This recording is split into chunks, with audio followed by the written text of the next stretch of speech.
on est arrivé à l'éculizumab. Et là, en fait, c'est nos amis anglais. Et je dis bien nos amis parce que vraiment, même s'ils sont anglais, on arrive à s'entendre.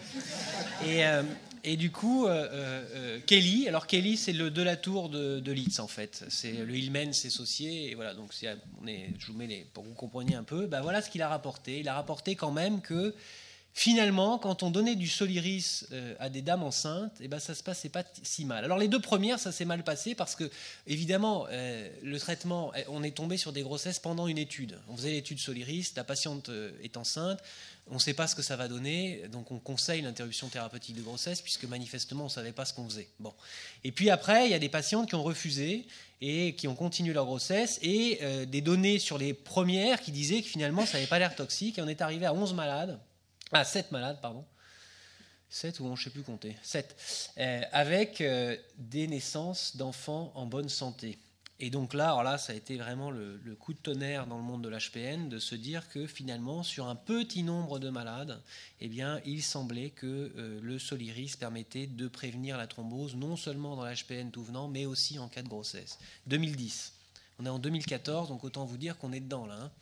Et donc forcément, on s'est dit, bon, en plus de ça, ils avaient regardé dans le cordon, le Soliris, c'est une immunoglobuline qui est très grosse, qui ne passe pas, et donc on ne l'a pas retrouvée chez l'enfant. Les enfants sont nés en bonne santé, on a fait des examens et tout, il n'y avait pas de problème immunitaire, et la patiente allait bien. Les patientes allaient bien. Et alors après, ce qui s'est passé, c'est que 2011, Luzzatto, alors Luzzatto, c'est le saucier italien. Voilà, c'est le pape de l'HPN en Italie.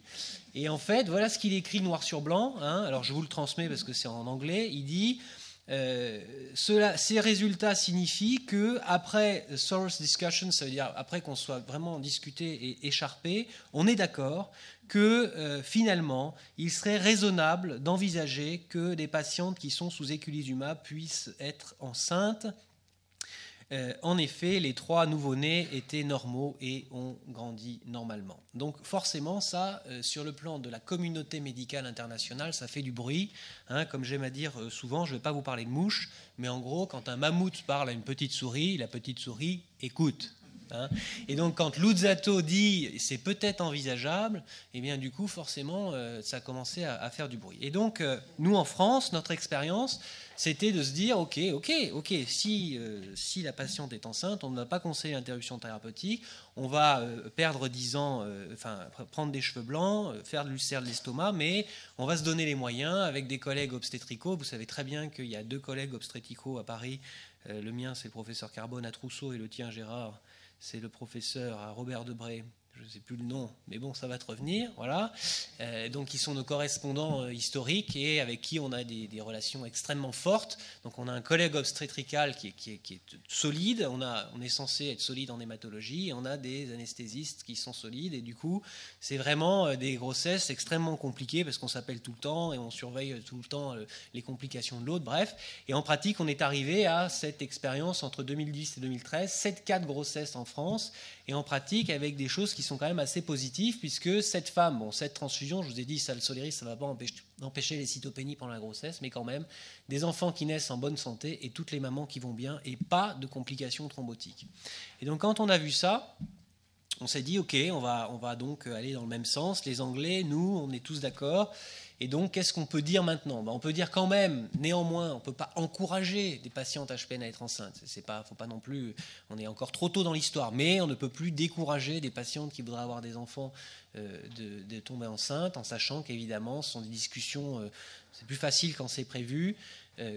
La grande question à savoir, c'est de se dire comment faire. Je pense que pour l'instant, on est tous d'accord pour dire que l'éculizumab n'est pas toxique ni pour la patiente ni pour le bébé. On est tous d'accord aussi pour dire qu'il y a une façon de faire. Alors là, vous voyez un petit peu résumer notre façon de faire. On se dit que soit la patiente est déjà sous Soliris, et ok, très bien, soit elle ne l'est pas, et on a quand même tendance à commencer plutôt au 3e trimestre, en sachant qu'encore une fois, ça dépend de plein de choses, donc ne retenez pas ça. On va commencer le Soliris, probablement, même s'il y a des cas exceptionnels chez qui on ne commence pas, s'il y a un clone minime, pas d'hémolyse, voilà, ça se discute.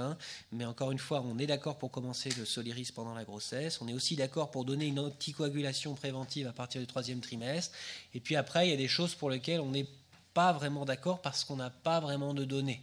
C'est-à-dire, ok, la patiente accouche, très bien, les HBPM, on va les poursuivre jusqu'à au moins 3 mois post-accouchement, mais quand est-ce qu'on arrête l'éculizumab? Ça, très honnêtement, je suis incapable de vous le dire. Ce que je peux vous dire, c'est qu'il y a 5 patientes en Angleterre qui ont essayé d'arrêter, et il y en a 2 qui ont fait une thrombose. Donc forcément, ça refroidit. Donc à l'heure actuelle, on n'a pas assez de données. 7 malades anglais, 7 malades français, d'accord, 5 expériences d'arrêt-poste. Vous voyez un petit peu, on est sur les mains, là, on est sur les doigts d'une main.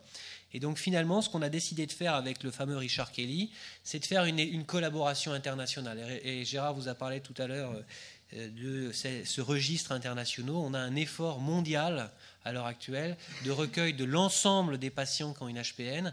Et en fait, ce qu'on a décidé de faire, c'est de recueillir les environ 50 malades qui ont été traités par eculizumab et qui ont accouché d'un enfant au niveau mondial. Ça représente à l'heure actuelle 23 grossesses anglaises et 13 en France, et un certain nombre d'autres pays qui ont aussi donné, qui vont donner des données. Ce que je peux vous dire aujourd'hui, au 17 mai 2014, c'est que les résultats sont extrêmement encourageants, d'accord, que on est enthousiaste par rapport à cette étude, mais je peux vous dire aussi que je n'aurai les résultats définitifs qu'en décembre 2014. Et ça a beau être un petit club et des gens très... Le problème, c'est de voir les choses. Et donc, jusqu'en décembre 2014, de grâce, parce que je sais que c'est un certain nombre d'entre vous ont ce problème-là, je ne peux pas vous dire, simplement pas parce que je ne veux pas, mais parce que je n'ai pas d'informations pour vous dire. Et donc pour l'instant, ce que je peux vous dire, c'est que voilà, on est en train de reprendre ces cas. Je sais qu'en décembre, parce qu'il y a un congrès international et donc c'est une deadline qu'on s'est donnée, on va communiquer sur le sujet, qu'il y a des nouvelles guidelines qui vont sortir. Vous serez les premiers au courant, et probablement avant, parce que l'analyse aura lieu en août. Mais avant, je ne pense pas que ce soit raisonnable de vous donner des guidelines sur 7 malades anglais, 7 malades français. D'accord ? Et puis du coup, j'en profite pour vous parler de ce registre, parce que ça me paraît fondamental. Toutes les études qu'on vous a montrées viennent du registre. C'est-à-dire que toutes ces études et toutes ces avancées dans la recherche clinique ont pu être faites parce qu'à un moment donné, des patients ont accepté qu'on puisse prendre leurs caractéristiques, analyser leurs caractéristiques de manière anonyme, les mettre tous ensemble. Et forcément, quand vous avez 2000 patients qui souffrent d'une maladie rare, on a des résultats qui sont un tout petit peu plus percutants que quand on en a 2 ou 3 chacun. Et donc vous voyez, 2000 patients, 65 pays qui ont accepté de partager la même base de données. Et voilà comment ça s'appelle, c'est le PNH Registry. D'accord ? Et donc c'est un effort mondial. Et donc en pratique, je me suis permis de vous amener des questionnaires parce que je ne sais pas si dans les hôpitaux vous êtes suivis, vous avez accès à ce registre.